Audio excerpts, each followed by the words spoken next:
Comment Gargantua naquit d'une façon bien étrange. Chapitre 6. Pendant qu'il tenait ses menus propos de beuverie, Gargamel commença à se sentir mal du bas. Alors Grand Gousier se leva de sur l'herbe, et il la réconfortait gentiment, pensant bien que c'étaient les douleurs de l'enfantement.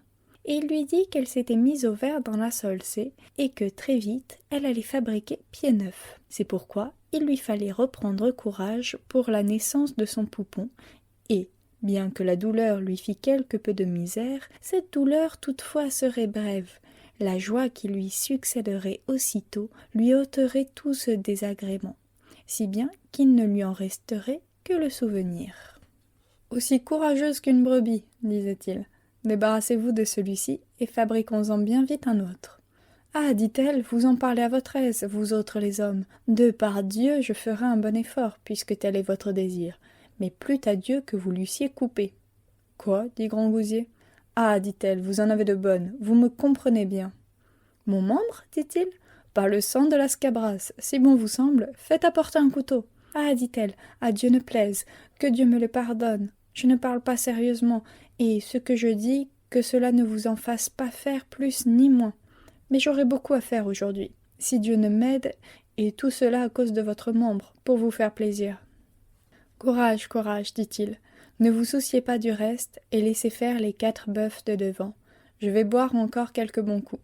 Si pendant ce temps vous aviez mal, je serai tout à côté. Huchez dans vos mains, j'arriverai près de vous. » Peu de temps après, elle commença à soupirer, à se lamenter et à crier. Aussitôt des sages-femmes surgirent en foule de tous côtés. En la tâtant par en dessous, elles trouvèrent quelques membranes de goût assez désagréables, et elles pensaient que c'était l'enfant. Mais c'était le fondement qui lui échappait à cause d'un relâchement du gros intestin, celui que vous appelez le boyau du cul, dû à ce qu'elle avait trop mangé de tripes, comme nous l'avons expliqué plus haut. Alors une repoussante vieille de la troupe, qui avait la réputation d'être grande guérisseuse, et qui était venue de Brise-Paille, près de Saint-Genoux, voilà plus de 60 ans, lui administra un astringent si formidable que tous ses sphincters en furent contractés et resserrés à tel point que c'est à grand-peine que vous les auriez élargis avec les dents, ce qui est chose bien horrible à imaginer. C'est de la même façon que le diable, à la messe de Saint-Martin, enregistrant le papotage de 2 joyeuses commères, étira son parchemin à belles dents. Par suite de cet accident, les cotylédons de la matrice se relâchèrent au-dessus, et l'enfant les traversa d'un saut. Il entra dans la veine creuse et, grimpant à travers le diaphragme jusqu'au-dessus des épaules, à l'endroit où la veine en question se partage en 2, il prit son chemin à gauche et sortit par l'oreille de ce même côté. Sitôt qu'il fut né, il ne cria pas comme les autres enfants « mi, mi », mais il s'écriait à haute voix « à boire, à boire, à boire », comme s'il avait invité tout le monde à boire, si bien qu'on l'entendit par tout le pays de bus et de biberets. J'ai bien peur que vous ne croyiez pas avec certitude à cette étrange nativité. Si vous n'y croyez pas, je n'en ai cure, mais un homme de bien, un homme de bon sens, croit toujours ce qu'on lui dit et ce qu'il trouve dans les livres.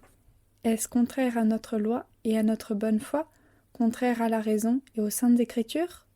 Pour ma part, je ne trouve rien d'écrit dans la Sainte Bible qui s'oppose à cela. Mais si telle avait été la volonté de Dieu, prétendriez-vous qu'il n'aurait pu le faire ?